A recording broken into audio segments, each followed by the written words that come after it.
फिर बाद में वो बोले कि ठीक है मैं देख लूँगा, कुछ होगा तो मैं बताता हूँ। फिर नानी के साथ सोई और बार-बार नानी का नटी दबाने जा रही थी।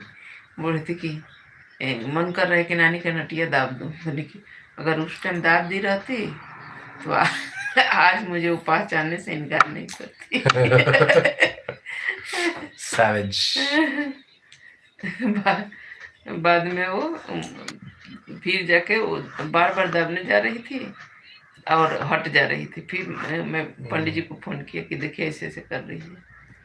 तो फिर पंडित जी उसको देखे, बोले कि तो रातवा थोड़ा सा रात बीती तो ननिया के पन्ना को अथिए दाब नटिए दाब दी तो लेकिन बच गई।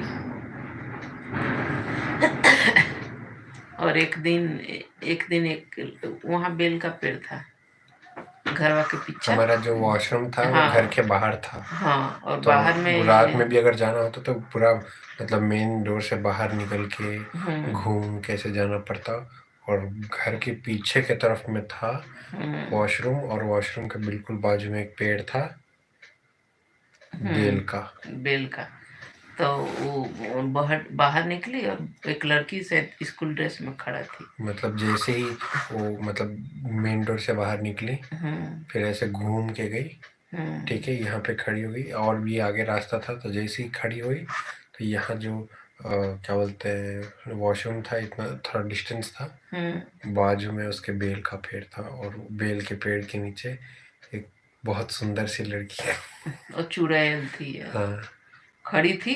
हाँ। और पूरा स्कूल ड्रेस पहन लेती व्हाइट कलर का। हाँ। और जो सैटरडे के दिन पहना जाता है, सैटरडे के जो दिन पहना जाता है वो वाला व्हाइट ड्रेस पहनी थी। और चिल्लाई मौसी मौसी मौसी मौसी, देखो कोई लड़की खड़ी है बेल के पास। उतना मैं उसको पकड़ लिया हूँ। और उस दिन से पता नहीं उसको कुछ अंदरूनी प्रॉब्लम हो गया। और उसके बाद में क्या हुआ कि जितना मेरे घर में खाना बनता था वो सुबह में बनेगा, दोपहर के अंदर ही वो खराब हो जाता था, स्मेल आने लगता था। और सारा खाना में मतलब बाल उल निकलने लगा, मतलब गजब सा बदबू आने लगा वो खाना से। फिर मैं बोलूँ कि अरे हुआ क्या है, सुबह में बन रहा है या दोपहर के अंदर ही खराब हो जा रहा है। वो बोली थी कि जब वो देखी उसको, देखने के बाद मतलब उसका हाथ पैर नहीं हिल रहा था उस टाइम पे, थोड़ा सा भी ऐसे उंगली भी थोड़ा सा भी ऐसे नहीं हिल पा रहा था, पूरा ऐसे जम गई थी एक जगह पे।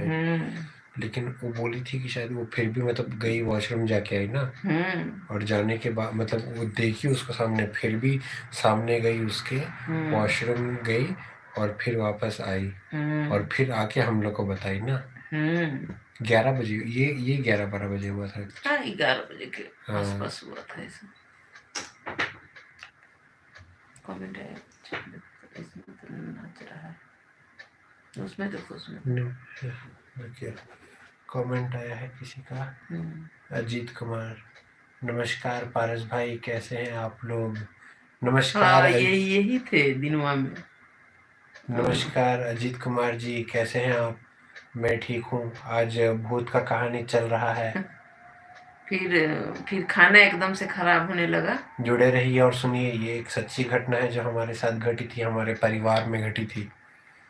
खराब होने लगा। और फिर बाद में मतलब मैं एक हफ्ता तक वही देखते रह गई कि ऐसा क्या हो रहा है, ऐसा क्या हो रहा है कि खाना मेरा डेली खाना सुबह बन रहा है, दोपहर में खराब हो जा रहा है, मतलब इतना गंदा बास आने लगा था खाना से। फिर जो थे मैं उस टाइम बहुत छोटा था उस टाइम। हाँ, सौरभ तो था 8-10 साल का। मैं 8-10 साल का था उस टाइम। फिर बाद में मैंने जो पंडित जी आ रहे थे, हमारे एक रिलेशन में थे, बहुत ज्ञानी थे वो पंडित जी।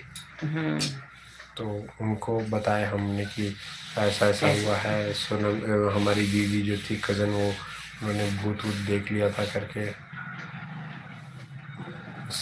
उसके लिए आँखें ऐसी चमक रही थी, देखिए। नहीं। फिर बाद में वो देखे तो खाना मतलब अगले दिन से मतलब खराब नहीं हो रहा था, तब ठीक हो गया खाना। हाँ, उन्होंने कुछ तो किया, चल गए सब।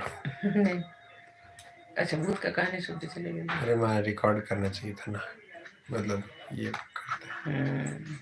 नमस्कार।